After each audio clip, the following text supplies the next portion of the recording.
I will make fried egg. Yan. Ito ko yung first muna yung ilalagay.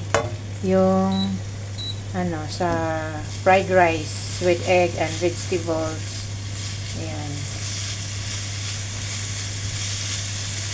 Palutuin lang muna ng konti yung gulay and then ilagay na yung egg.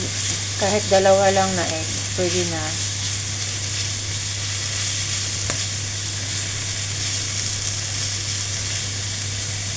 Ayan. Medyo luto na yung itong vegetables. Maglagay ng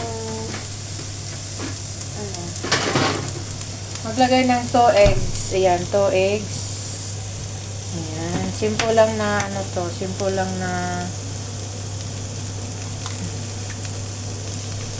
simple lang na fry. Simple lang na fry egg. And then, wala, nasama yata yung ano. Sana, hindi nasama lang nasama. Ayan.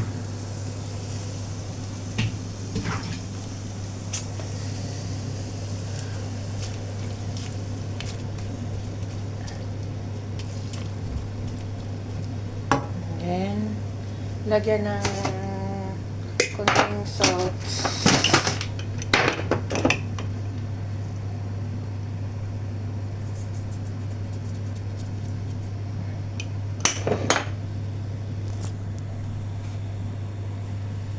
Then, maglagay na ako guys ng rice. Ito yung rice. Ayan. Ganun lang yung paglagay ng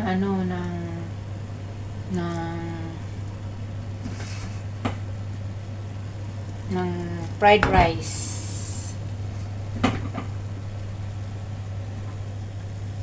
Ayan. Ayan, okay na yan. Marami na nga ito eh. Ayan, ganun lang yung sa fried rice.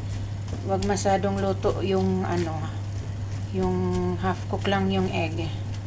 Kasi iluluto pa siya oh. 'Di ba? So, timplahan mo siya guys ng kung mayroon kang nor or ito soy sauce konti. Ayan, ito soy sauce konti. Lagyan mo siya ng konti lang. Kasi baka maalat. 'Di ba? So, yan.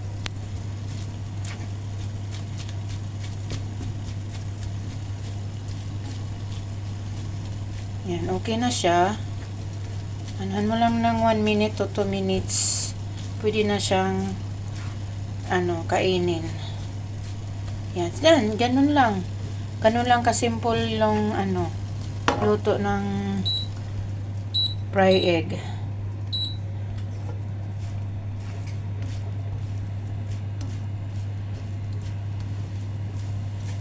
Yan, okay na. Yan, pwede na siyang kainin. Yan, ganun lang, simple lang na fry egg. Ayan. Luto na siya.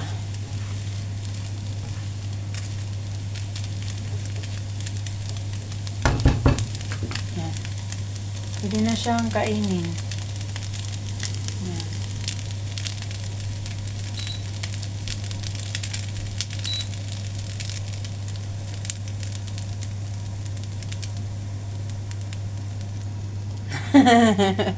Yan guys, yan lang po ang recipe ko ngayon for lunch, for Chinese New Year. Yan guys, simple lang na fried rice, vegetables, cabbage, carrots, and 2 eggs. Ayan, yun 3 tao na ito o 4 na tao na, di ba? Please subscribe my YouTube channel. XB Vlog.